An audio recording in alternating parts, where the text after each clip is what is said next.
Cinema के ऐसे जाने माने कलाकार जिन्होंने अपनी एक्टिंग से दर्शकों का दिल जीता। हम बात करने वाले हैं अमरीश पुरी जी की। करियर की शुरुआत में अपने कठोर चेहरे के कारण खारिज कर दिए गए, लेकिन बॉलीवुड में पसंदीदा खलनायक को स्टीवन स्पीलबर्ग ने दुनिया का अब तक का सबसे अच्छा निर्माता कहा था। जी हाँ, हम बॉलीवुड के सबसे प्रतिष्ठित खलनायकों में से एक अमरीश पुरी जी के जीवन पर दोबारा गौर करते हैं। कैसे वह 41 साल की उम्र में शुरुआत करने के बावजूद उद्योग में अपनी जगह बनाने में कामयाब रहे।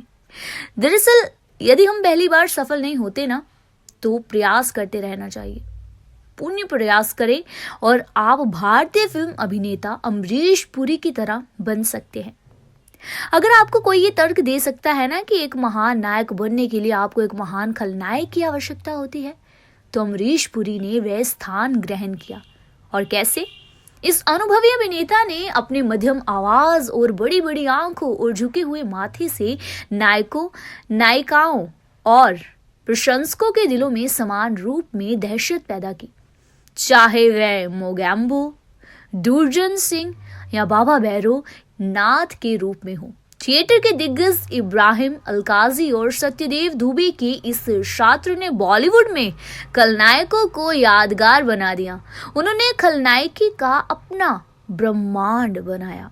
हालांकि एक खलनायक के रूप में अमरीश पुरी के विशाल कैनवास की सराहना में पन्ने भरे जा सकते हैं, लेकिन उनके लिए बस इतना ही नहीं है। पंजाब में जन्मे अभिनेता बॉलीवुड में एक विसंगति थे। उन्होंने शोबिज में अपनी जगह खोजने के लिए दशकों तक एक लंबा सफर तय किया। जब उन्होंने 1953 में 21 साल की उम्र में अपना पहला स्क्रीन टेस्ट दिया, तो निर्देशक ने उन्हें उनके कठोर चेहरे और डरावनी आवाज के लिए डांटा था।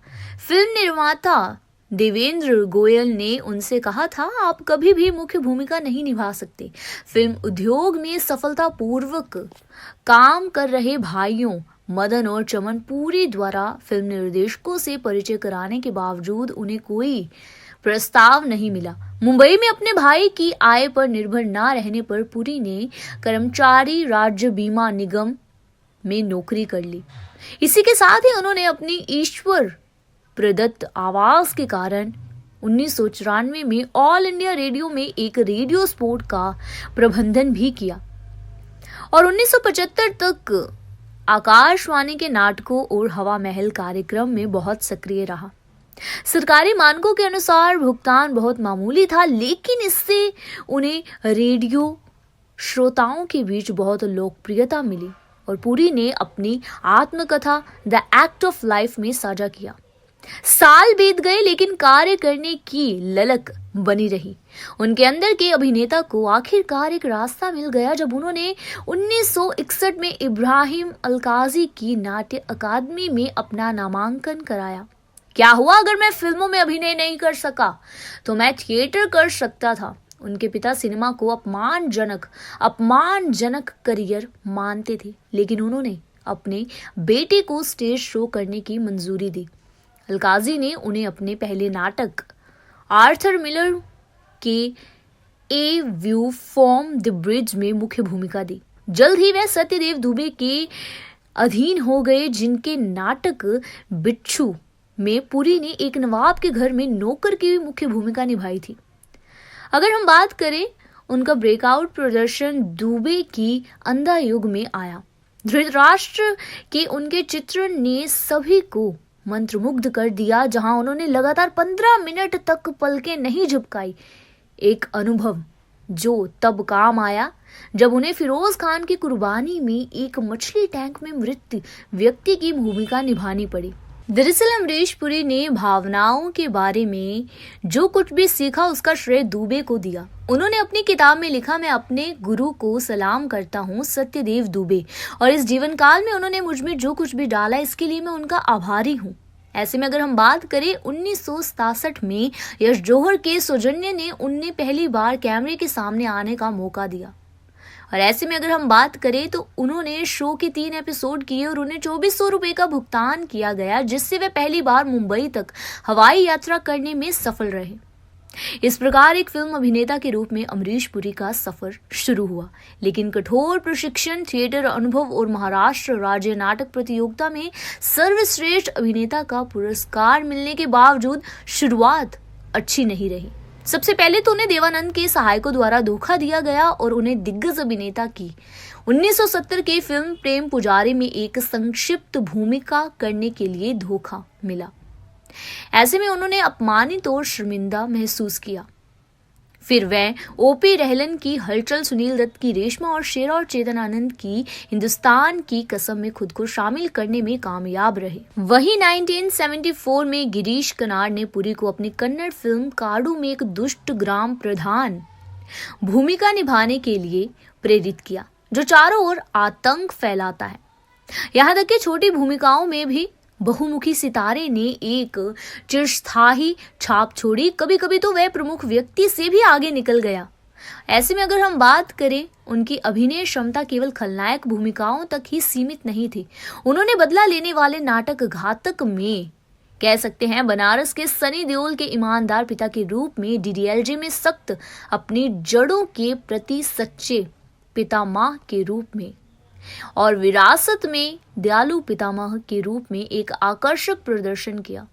वह चाची 420 में अपने कॉमिक किरदार में भी उतने ही अच्छे दिखे। उनके बेटे राजीव पुरी ने उन्हें ईमानदार और सच्चा कर्मयोगी बताया। वे अपने सिद्धांतों पर अड़े रहे, भले ही इसके लिए उन्हें वांछित फीस ना मिलने पर फिल्म छोड़नी पड़ी। अगर हम बात करें, पुरी के काम ने कभी समझौता नहीं किया और वह बेहद मेहनती अभिनेता थे, जो पूरी तरह से निर्देशक के प्रति समर्पित थे।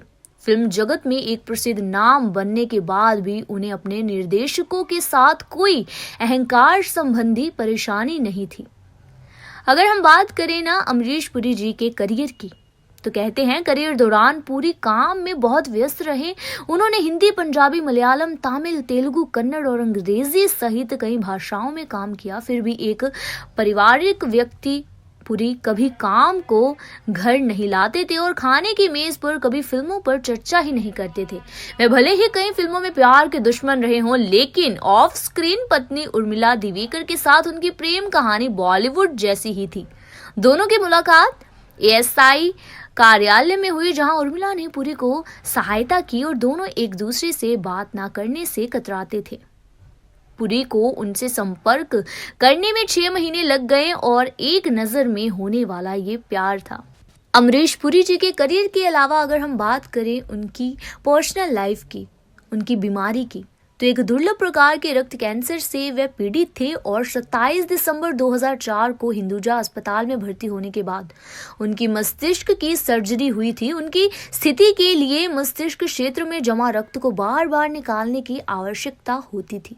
मस्तिष्क और कुछ समय बाद 12 जनवरी 2005 को सुबह 7:30 बजे उनकी मृत्यु से कुछ समय पहले वह कोमा में चले गए। वहीं लोगों के अंतिम दर्शन के लिए उनके पार्थिव शरीर को उनके आवास पर ले जाया गया और उनका अंतिम संस्कार 13 जनवरी 2005 को शिवाजी पार्क शमशान में किया गया।